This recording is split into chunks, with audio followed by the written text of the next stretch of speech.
ওমানের রাজধানী মাস্কাটে বাংলাদেশের পররাষ্ট্র উপদেষ্টা তৌহিদ হোসেনের সঙ্গে ভারতের পররাষ্ট্রমন্ত্রী এস জয়শঙ্করের বৈঠক হবে বলে খবর প্রকাশ করছে দেশটির সংবাদ মাধ্যম দ্য হিন্দু।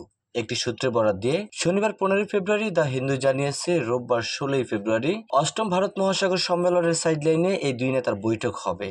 প্রতিবেদনে বলা হয়, ভারতের পররাষ্ট্র মন্ত্রণালয় ওমান সরকারের সঙ্গে যৌথভাবে এই সম্মেলনের আয়োজন করেছে। সম্মেলনের তত্ত্বাবধানে রয়েছে ইন্ডিয়া ফাউন্ডেশন।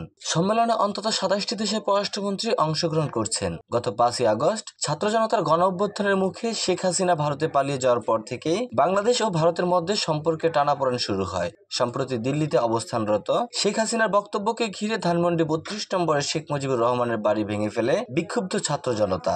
ওই ঘটনার পর শেখ হাসিনার সাম্প্রতিক কার্যকলাপ থেকে বিরত না রাখায় ভারতের ভারপ্রাপ্ত রাষ্ট্রদূতকে ডেকে প্রতিবাদ জানায় বাংলাদেশ।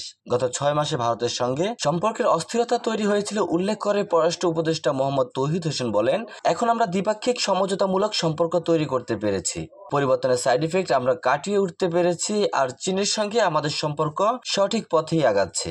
এই অবস্থার মধ্যে মাস্কাটে ভারতের পররাষ্ট্রমন্ত্রী ও বাংলাদেশের পররাষ্ট্র উপদেষ্টার বৈঠক বিশেষ গুরুত্ব পাচ্ছে।